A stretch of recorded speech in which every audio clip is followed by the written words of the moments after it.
Hello Year 5 and 6, this is the Week 7 overview. So on Monday we're going to start by listening to chapters 13 and 14 of Touching the Void, and then you will have a reading task. I'll explain that after you listen to the chapters, but you're going to be making notes on some survival skills to help us with our instruction writing later in the week.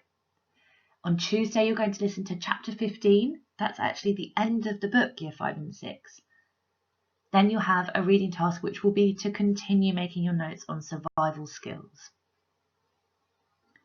On Wednesday, we will review different types of sentence starters for instructions, and we will read some example texts that were actually taken from my Year 6 class 2 years ago. Then on Thursday and Friday, you're going to write a set of instructions about how to survive in your extreme environment, the one that you've chosen. And then you could continue by illustrating it, adding extra detail. It's completely up to you. Please note that some tasks this week have been taken from the fantastic Oak Academy lessons, and many thanks to Mr. Fozzard from Oak Academy for the resources. I will link the website below for any additional learning that you want to do. We've used Year 6 Instructions Lesson 4 in one of the sessions this week.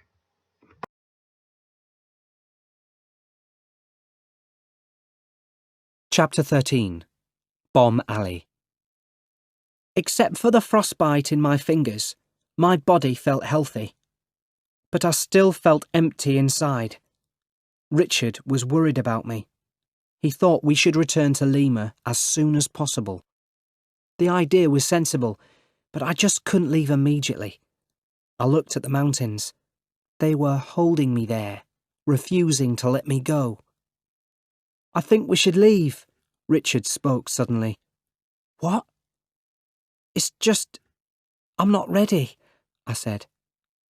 "Look," he said softly. "Joe's not coming back. You know it. I know you'd go back if there was a chance, but there isn't." "Perhaps you could go on ahead. I can follow later," I suggested. "Why? Come down with me. It'll be better that way," he replied. I didn't answer. "I'm going down to see Spinoza," Richard continued. "We'll need to borrow his mules for the journey. He'll agree if we pay him enough." "Okay," I agreed. "But let's stay here just one more night. We can go in the morning." "Yeah, okay," he replied. "See you soon." As I watched him go, I still felt uncertain. Richard returned 2 hours later and told me that Spinoza would be there early the next morning. I felt happier now that we had decided. I also remembered some money I had hidden in the rocks before the climb. We looked around the camp, but couldn't find it. We needed the money to pay Spinoza, so we started searching near our cooking area. A few minutes later, I found my money bag under a rock. As it got dark that night, I felt a few drops of rain. The rain soon turned to snow, and we went inside the tent. Another storm was coming. We closed the tent door and cooked the evening meal inside. We played cards for a while. Then we turned off the light and got into our sleeping bags. Outside, the snow fell. It covered everything with its cold, silent whiteness. I thought of the snow falling on the glacier below Ciula Grande. The awful ache of emptiness returned. The sun rose and started to warm me. I didn't want to move. I could feel that I had got worse in the night. I didn't feel strong enough to continue. My life depended on finding water. Without water, I was finished. If I could get water, I would have a chance. I knew if I didn't reach the camp that day, then I never would. Suddenly, a terrible question entered my mind. Will Simon and Richard still be at the camp? Perhaps they had gone. Simon had been back for 2 days. He would be stronger now. There was no need to stay at the camp. The thought made me sit up. I had to continue. I must reach camp today. I looked at my watch. It was 8 o'clock. I had 10 hours. It took a long time for me to stand up. After the first hop, I crashed to the ground. I stood up again and held on to a boulder. I tried another hop. My foot didn't leave the ground, and I fell on my side in great pain. This time the pain didn't go. I couldn't go on. I was finished. The voice saved me. It came back stronger than ever. Keep going. You can't stop now. The voice made me realize how far I had come. It would be stupid to die here after coming so far. The thought made me angry. I started hopping forward and soon fell again. When I landed on the ground, my face felt wet. I heard the sound of water running over rocks. I realized I had reached Bomb Alley. For a long time, I drank and drank. Finally, I stood up. I was feeling strong again. Once again, I started moving forward. Hours passed. I lost all feeling of time. Reaching the next place and the voice were the only important things. I noticed that the boulders were now mixed with smaller rocks. Sometime in the afternoon, I checked my watch. It was 3 o'clock. Ahead of me was a steep gully which went down to the lake. I had reached the end of the moraines.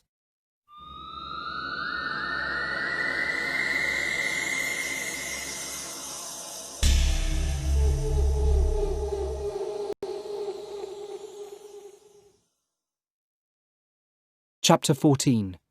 Cries in the Night. I crawled down the gully, and by 4 o'clock I had reached the lake. I knew that the lake became narrow at the far end. Here there were some rocks. On the other side of the rocks there was a smaller lake. At the end of the smaller lake there was a wall of rocks and dirt. The camp was just below it. I had to sit facing the mountains and move backwards along the side of the lake.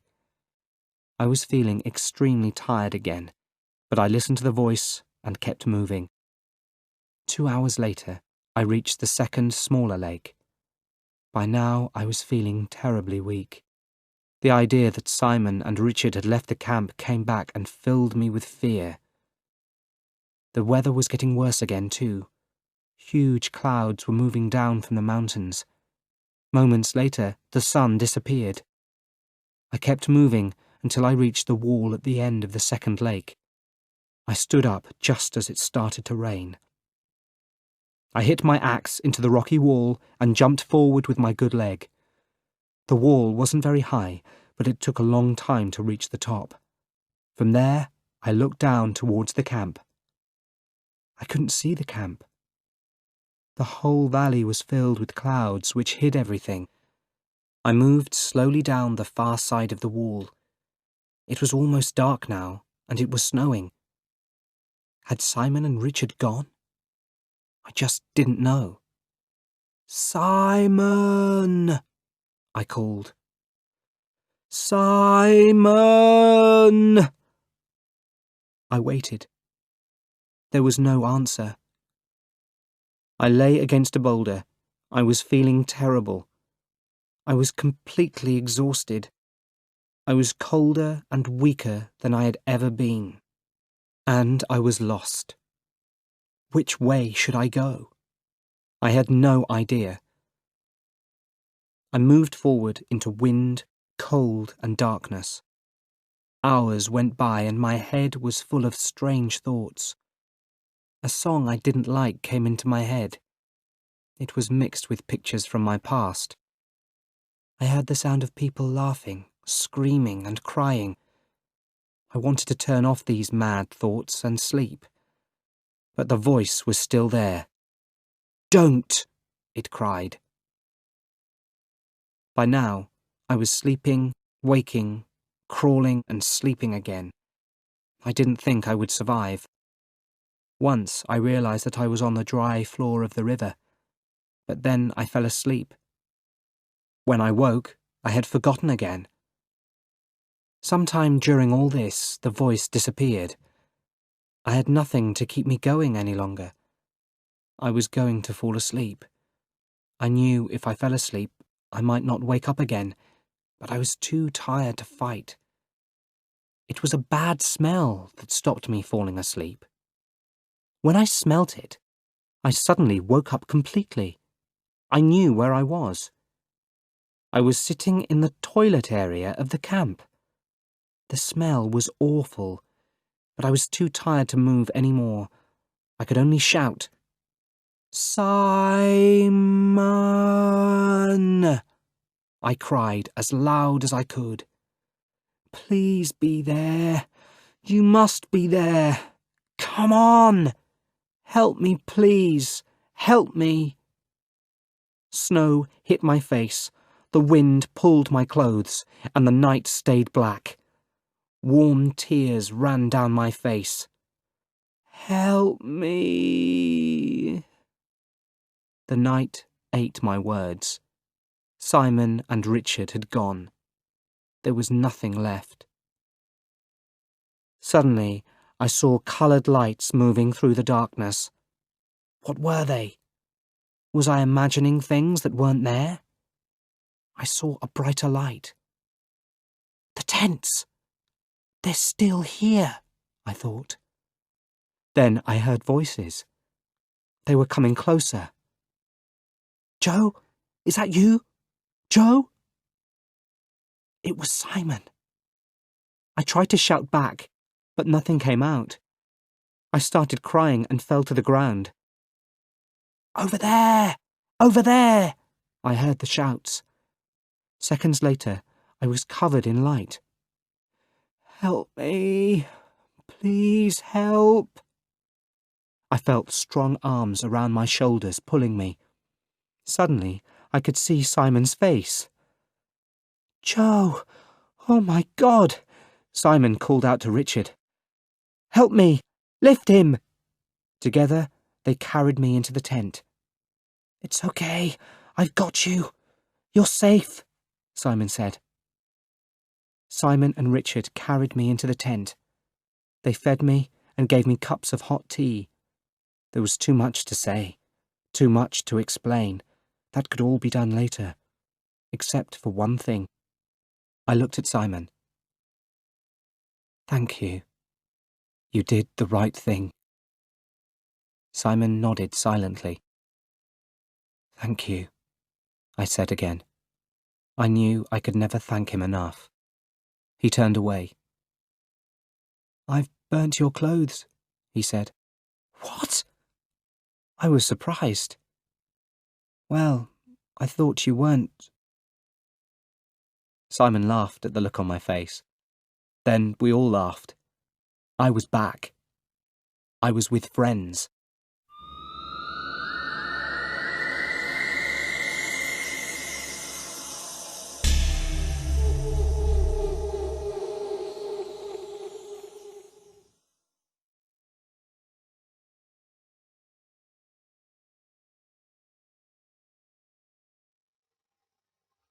So for today's reading task and tomorrow, Tuesday's reading task, you're going to research some survival skills. So the LO is to retrieve, record and present information from non-fiction. So first of all, remind yourself of the extreme environment you chose to research last week. Could have been the desert, the rainforest, the mountains or the Arctic tundra. Today, you are going to watch some brief videos on survival skills in a range of environments. So your task is number 1, to watch the video clips in the next part of the video. It's approximately 5 minutes long. And then number 2, use the internet to research any survival skills or tips for surviving in your extreme environment. Make notes in your book. Of course, if some of the videos cover survival skills that would work in your environment, you can make notes using the videos, and that would be a really good idea to get you started. So get yourself ready with your exercise book and something to make notes with, because you can watch the videos as many times as you like, but you need to be prepared to make your notes, and then you might need the internet to do some additional research, but hopefully you'll be able to get enough information to start with using the video clips. Successful survival involves 4 basic principles: protection, rescue, water, and food.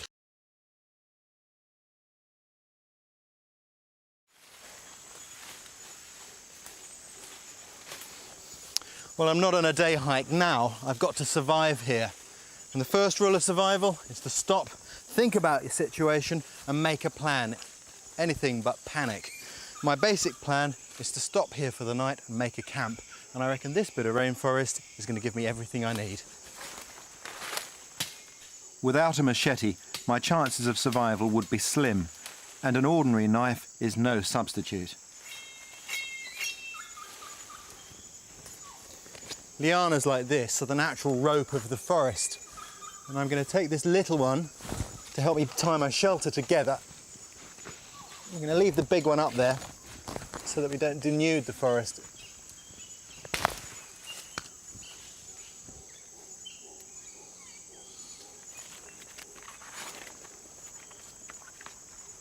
The shelter I'm building works just like my tarp and hammock, with the bed to keep me off of the ground away from the creepy crawlies and a big roof to keep the rain off. And I'm making that with this simple lattice work of poles and cross members made from lianas. These are fantastic materials, but they're so flexible I've been able to use ordinary conventional knots, starting with a timber hitch and finishing here with a round turn and 2 half hitches.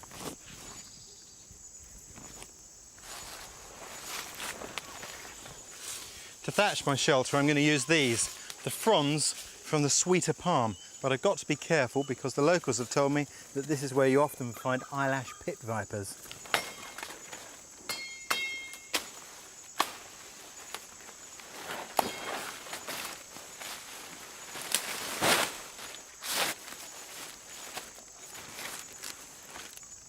The reason I put the 2 layers of liana on is so that I can lock these palm fronds in place with their stem like that.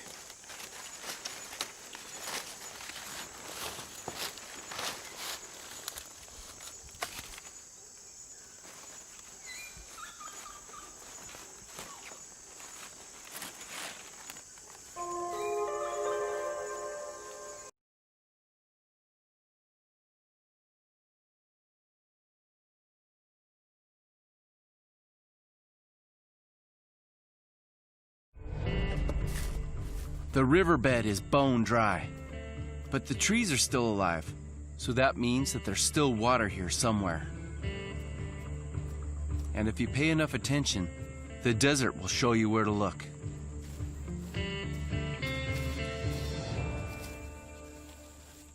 I'm just looking at these 4-leaf ferns here. There's more green of this plant than I've seen anywhere else, so might be promising. This vegetation could be the X on a hidden treasure map. I know that this plant needs a lot of water, so for it to be alive, there has to be a water source just below the surface. Yeah, there must be some sort of spring because I know that the water table in this river's got to be lower than this.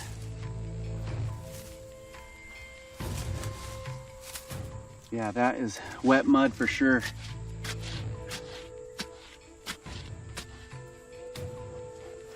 Oh yeah, it's in there. Look at that. Water. Oh, this is good. This is good, and it's really cold. This is coming from somewhere deep underground. Large sand grains like these hold nearly twice as much water as fine sand. It's an incredible find, and it'll keep me out of danger for a few more hours. It's getting really easy to dig now. Oh yeah. There's water.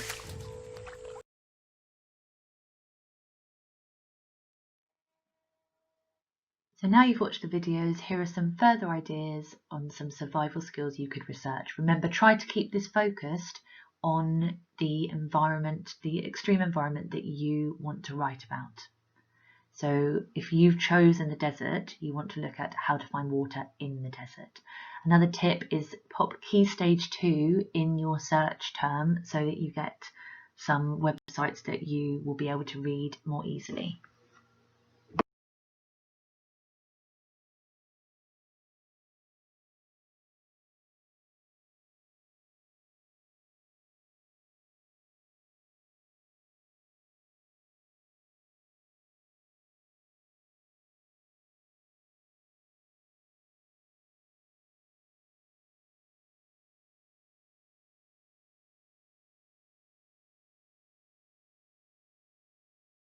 Chapter 15. Journey to Lima. I was alive, but Simon was very worried about my leg. It wasn't straight. It was fatter and covered in large areas of yellow and purple.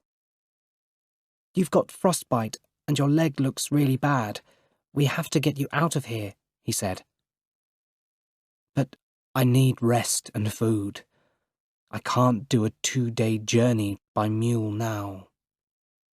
"Well, you'll just have to," said Simon. He had decided, and I couldn't refuse. "Simon," there was something else, something very important I had to say. "What?" "You saved my life. You got me down the mountain. We were just very unlucky with that last ice cliff. It must have been terrible for you after you cut the rope. You did the right thing. You had no choice. I understand that. I just want to thank you for saving me." Simon turned away. There were tears in his eyes. I felt tears filling my eyes too. Seconds later, I was asleep. In the morning, Gloria, Norma and Spinoza arrived with the mules. I waited while Richard and Simon tried to agree with Spinoza about the price. It took a long time. Our idea was to go to the nearest town, Cajatambo. From there, we would take a bus to Lima.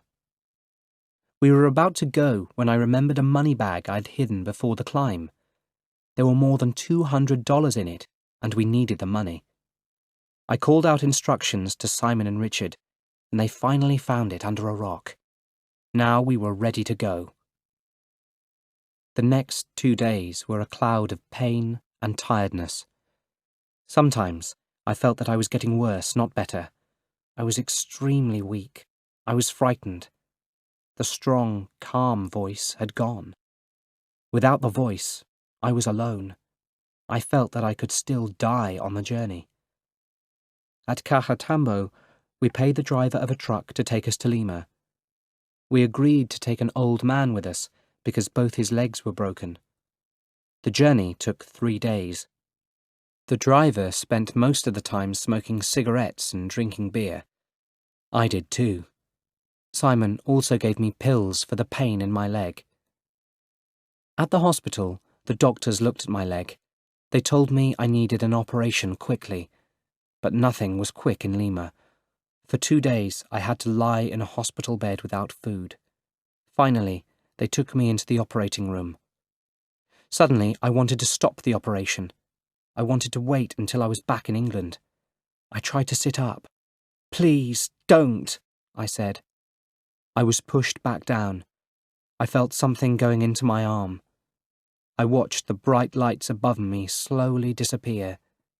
Soon, they were lost in darkness and silence.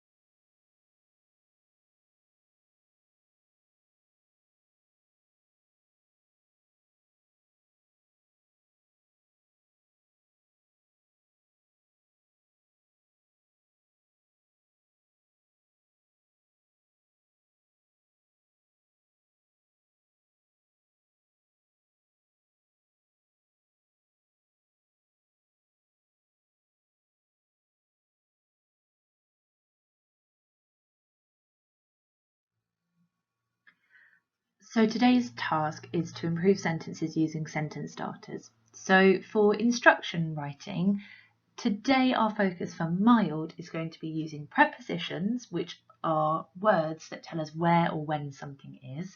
So in the mild box we've got first, next, firstly and after. And also for mild we're using adverbs. Now an adverb tells us how a verb is happening. So carefully, gently, roughly, slowly, quickly, silently, calmly. So on the next bit of the video, there will be 10 sentences, I think, and you're going to be trying to improve the sentence starters. For spicy, you can use prepositions and adverbs as well, but also fronted adverbials, which is instead of just one word, that's an adverbial is a phrase. So instead of saying carefully, you can have with great care. Instead of saying gently, you could say using gentle motions. So it's still saying gently, it's just a phrase instead of a word. Silent as a mouse, on tiptoes, in a hurry, remaining cautious, avoiding detection, and with delight are some phrases you could use today. And then similarly, we've got preposition phrases. Oh, I should have rearranged them so that they matched up. But preposition phrases are the same as the mild prepositions, but they are a phrase instead of one word. So it's pretty much the same idea. But for spicy, it would be good if you could use all 4 of those types, the mild 2 and the spicy 2. And then for hot, your success criteria says I can use a wide range of sentence starters, including subordinating conjunctions. So I've put the awubis or wasabi words down there for you, and then I've got 6 suggested higher level sentence starters as well that you could use. Continue by, do this until, it is suggested that, it is recommended that, use the remaining time to, and on occasion. So in the next part of the video, you will see the sentences that you've got to improve in your book using these sentence starters.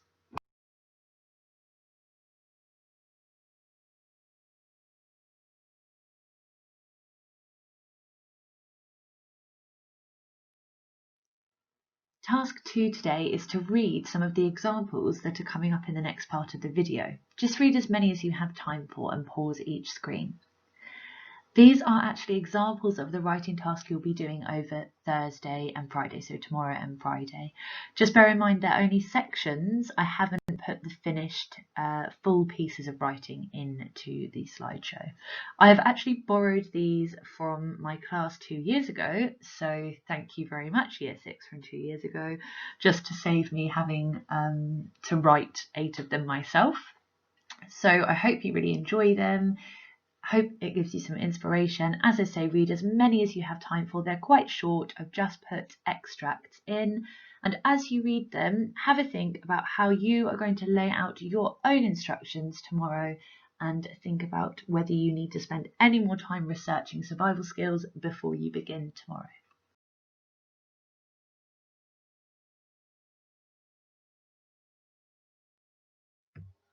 How to survive in the rainforest. If you are going to go exploring in the rainforest anytime soon, well then you must be prepared. Read on to find all the dangers and attractions of the rainforest. If you are interested, then read on. Step 1. Always stay in places where guides recommend, because animals can be dangerous, especially if they are uncertain and do not know you very well. Also, always be alert and aware of your surroundings.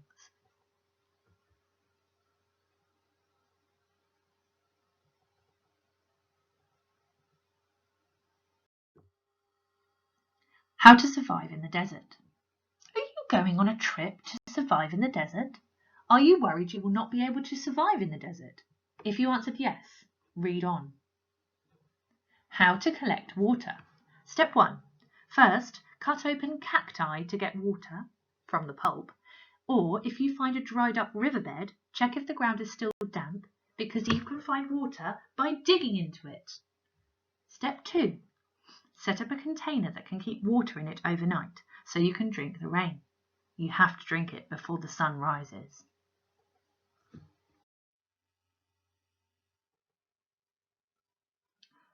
Step 4. Shelter is a top priority, and chances are you'll need it in this situation. If you are able to find a cave, then choose this as your first option of shelter. However, before entering the cave, make sure that it is not occupied by animals, such as bears. Step 1. Find a large branch and lean one end onto a tree. Step 2.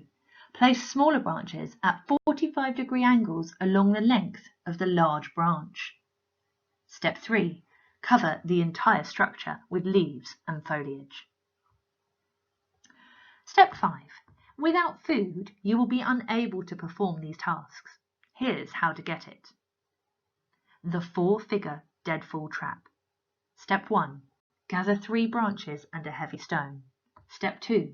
Cut notches in the branches as indicated in the illustration below. Year 5 and 6, you could pause here to see if you can spot any skills. Lots of lovely skills in this example.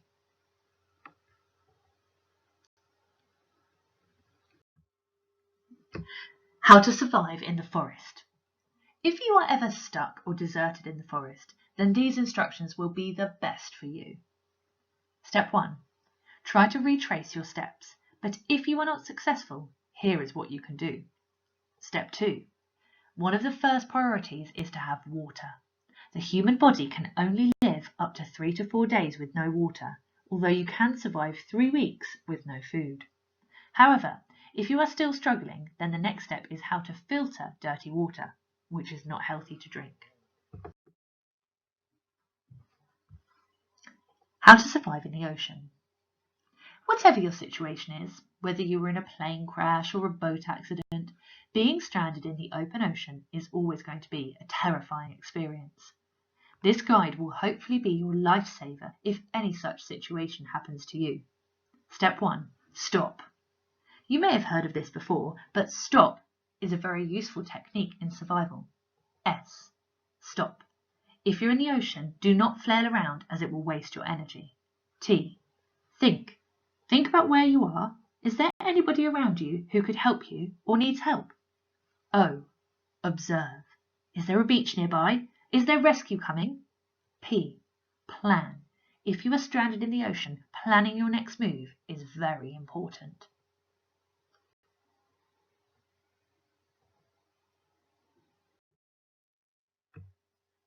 How to survive on an abandoned island.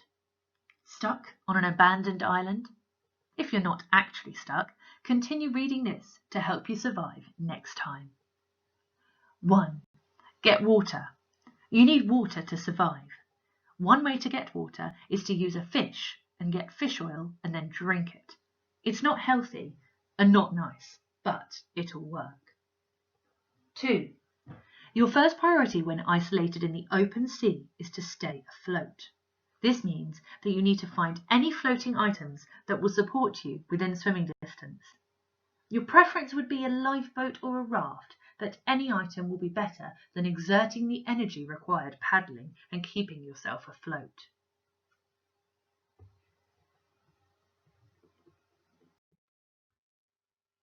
How to survive in the rainforest. So, you were wondering how to survive in the rainforest? Well, this page is perfect for you. We will tell you how to build a shelter, cook food, and find water. If you're interested, read on. Step 1. How to find water. To find water, you will need to approach a tree. Next, you want to pull the top of it down until it's about a foot off the ground. After that, you will want to cut the tip of it off. Then you will need to place some sort of bucket or container under the cut. Then, the next day, you should find that your bucket container is full with fresh, drinkable water.